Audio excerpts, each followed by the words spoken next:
Who would have thought that SSC Napoli, the Italian club with a limited budget and a squad filled with unknown players, would go on and dominate the Serie A last season to win their first league title in 33 years?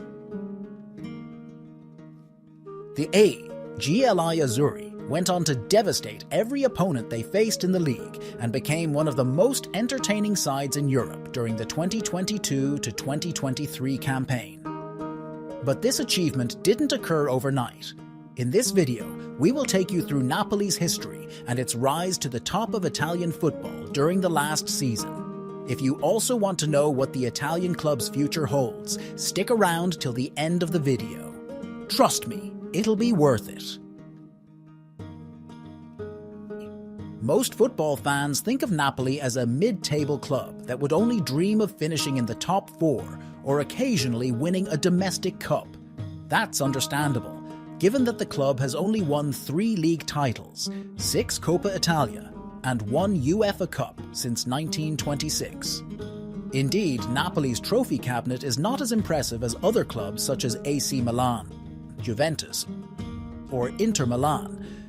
However, this does not mean that Napoli has no history. In fact, this club is one of Italy's most ancient football teams, and despite not winning many trophies, they have a rich history. Napoli's roots trace back to 1905, when English sailor William Potts and his associate Hector Mbayan founded the club as Naples Football and Croquet Club. The club then broke into 2 separate clubs and later merged to form FBC Internaples. In 1926, Internaples changed its name to Associazione Calcio Napoli as it entered its first season in the Italian top division.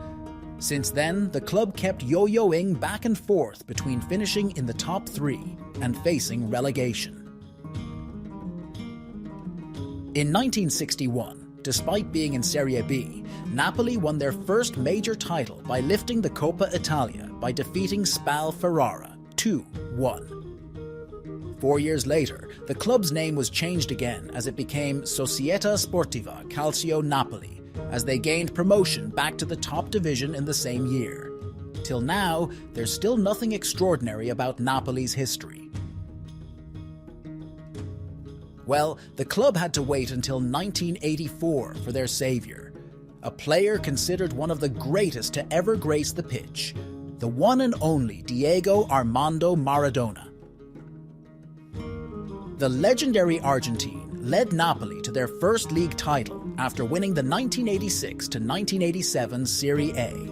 He led them to a UEFA Cup win in 1989 and another league title in 1990. These achievements earned Diego a godlike status in the city of Naples. Diego left Napoli in 1992 after a cocaine scandal, and the club slowly regressed to being a mid-table club. Since then, Napoli has known a series of misfortunate events. The club went to the lowest of lows, from facing relegation in 1998 to going bankrupt in 2004. Still, Aurelio De Laurentiis, the current mastermind behind Napoli's recent successes, managed to pay the club's debts and re-establish it under the new name, Napoli Soccer.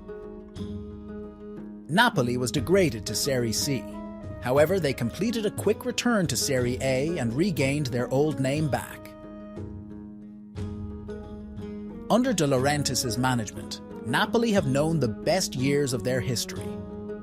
From 2011 to 2022, the club finished second 8 times while winning 3 Italian Cups. While operating with a limited budget, Napoli successfully identified talented players, slowly developed them, and sold them to make huge profits. The clearest example is when the club bought Gonzalo Higuain from Real Madrid for €39.00 million and then sold him for €90.00 million to Juventus after 3 seasons.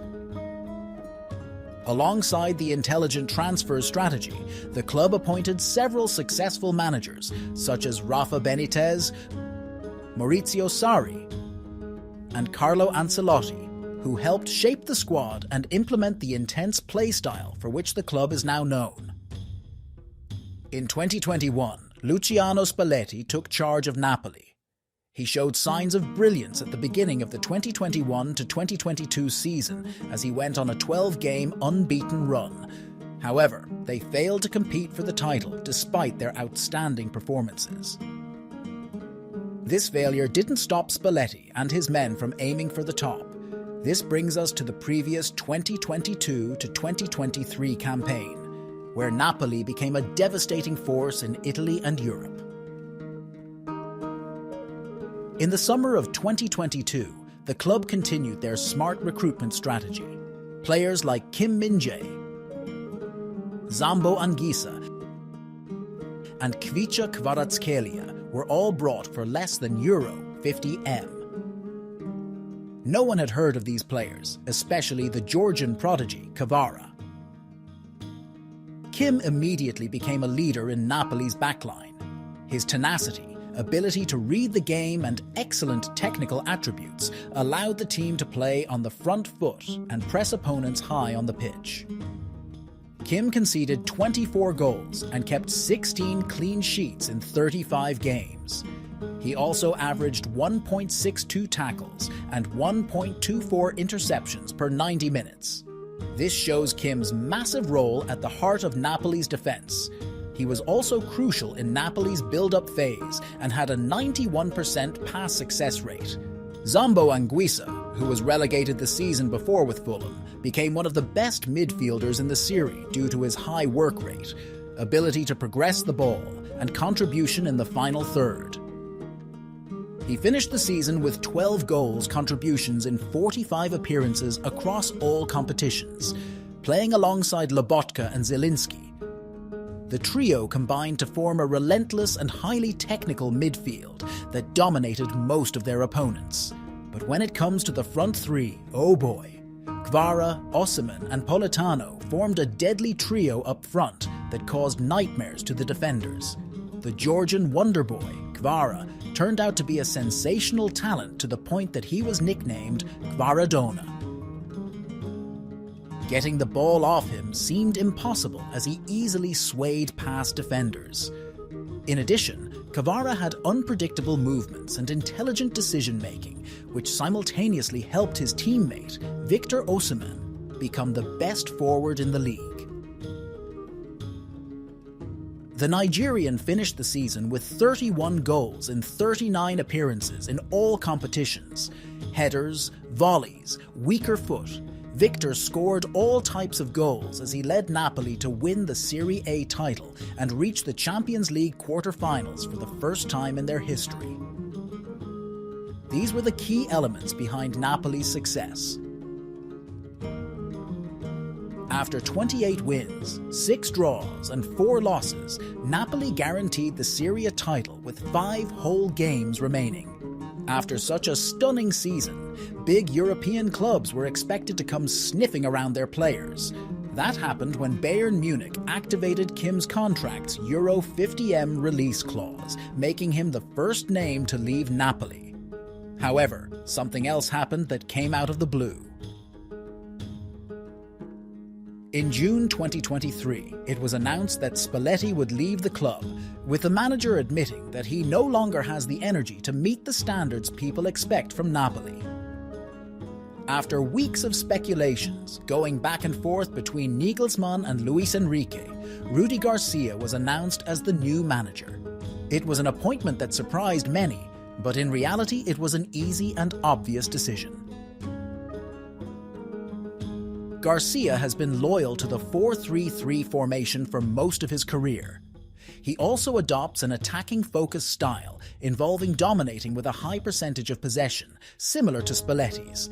Therefore, Rudi will not be forced to change anything tactics-wise, and will instead work to improve the current style the club has been adapting to.